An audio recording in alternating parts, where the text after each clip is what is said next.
लखनऊ में अब जमीन नहीं जुबान चलती है। मंत्री का भाई बोले तो कानून चुप। जिसके पास सत्ता का सिक्का है वो सड़क भी हड़प लेता है। गार्ड बंधक डॉक्टर बेबस, मंत्री का भाई मस्त।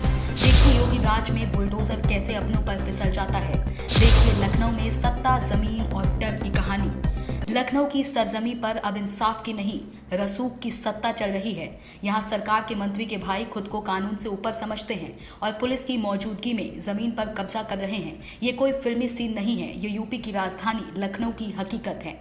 ये कहानी है एक डॉक्टर की, एक महिला की, डॉक्टर सृष्टि सिंह गौतम की। इन्होंने अंसल गोल्फ सिटी में सरकार के नियमों के मुताबिक एक वैध प्लॉट खरीदा। Sector A pocket 1, plot number A1Q144। इस प्लॉट के चारों तरफ ग्रीन जोन है, चौड़ी सरकारी सड़कें हैं और चारों ओर विकास की उम्मीदें थी। लेकिन अब वहां सिर्फ एक चीज है, कब्जा, डर और दबाव। कब्जा करने वाला कोई मामूली व्यक्ति नहीं। आरोपों के मुताबिक अवधेश प्रताप सिंह, पूर्व जिला पंचायत अध्यक्ष रायबरेली और यूपी सरकार के मौजूदा मंत्री दिनेश प्रताप सिंह के सगे भाई। आरोप है कि इन्होंने न सिर्फ उस जमीन पर जबरन निर्माण शुरू किया, बल्कि डॉक्टर के निजी सुरक्षा गार्ड के साथ मारपीट की, उसे बंधक बनाया और पुलिस सब कुछ देखती रही।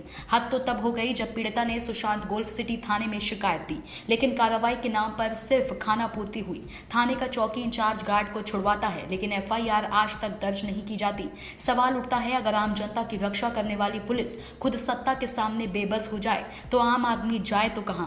पीड़िता डॉक्टर सृष्टि ने मुख्यमंत्री योगी आदित्यनाथ को भी पत्र लिखा है और इंसाफ की गुहार लगाई है। इन्होंने लिखा है, मंत्री के भाई सरकारी गनर की मौजूदगी में रात के अंधेरे में कब्जा करवा रहे हैं और सवाल सिर्फ इनकी जमीन का नहीं है, ये सवाल पूरे सिस्टम पर है। क्या मुख्यमंत्री योगी आदित्यनाथ इस पर बुलडोजर को चलवा पाएंगे जो अभी तक सिर्फ विपक्षियों की दीवारों पर गरजता आया है? क्या सत्ता के अपने आदमी पर भी वही नियम लागू होंगे जो बाकियों पर होते हैं? क्योंकि अगर कब्जा करने वाला विपक्ष में हो तो बुलडोजर सुबह चल पड़ता है, लेकिन अगर सरकार का मंत्री का भाई हो तो पूरा सिस्टम गूंगा बहरा क्यों बन जाता है? आज लखनऊ पूछ रहा है, क्या कानून सिर्फ आम जनता के लिए है? क्या मंत्री का परिवार संविधान से ऊपर है? और सबसे अहम, क्या इस लोकतंत्र में अब भी आम जनता की चीखें मुख्यमंत्री तक पहुंचती हैं या सत्ता के गलियारों में सिर्फ रसूख की आवाज गूंजती है? ये रिपोर्ट यही खत्म नहीं होती, क्योंकि ये लड़ाई एक डॉक्टर की नहीं, एक उस नागरिक की है जो अपनी मेहनत से घर बनाना चाहता है, बिना डर के जीना चाहता है। हम पूछते रहेंगे और जब तक इस कब्जे पर न्याय नहीं मिलता,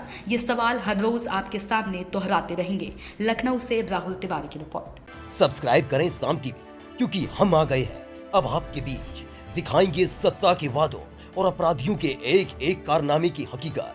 और हाँ, अगर आपके पास भी हो कोई ऐसी खबर तो कमेंट करके हमें बताएं, क्योंकि बिना डर और दबाव के हम दिखाते हैं हर एक खबर डंके की चोट पर।